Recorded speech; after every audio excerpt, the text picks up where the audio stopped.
C'est le chaos total au Népal. De grosses manifs, la police qui tire à balles réelles, le Parlement et la maison de plusieurs ministres en feu. Il se passe quoi au Népal? Je t'explique tout.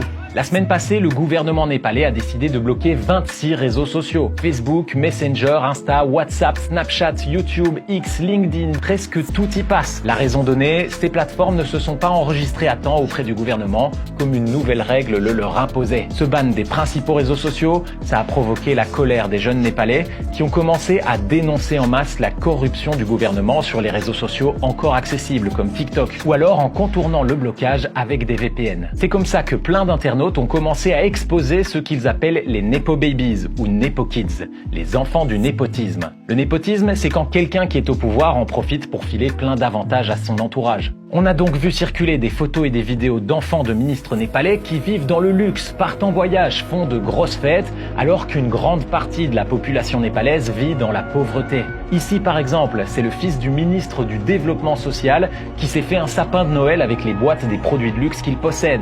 Ce genre d'image a fait monter la colère chez les jeunes Népalais qui ont appelé en masse à protester ce lundi 8 septembre dans les rues de la capitale Katmandou. Des milliers de jeunes se sont donc rassemblés pour une manif qui se voulait pacifique et se sont dirigés vers le Parlement. Mais ils ont rencontré en chemin un mur de policiers qui ne voulaient pas les laisser passer. Et c'est là que c'est parti en vrille. Gaz lacrymo, canon à eau et même tir à balles réelles, la répression a été sanglante. 19 personnes ont été tuées et plus de 400 blessés, dont une centaine de policiers. Le soir même, l'accès à tous les réseaux sociaux a été rétabli et le ministre de l'Intérieur a présenté sa démission. Le gouvernement a promis de mettre en place un comité pour enquêter sur les manifestations.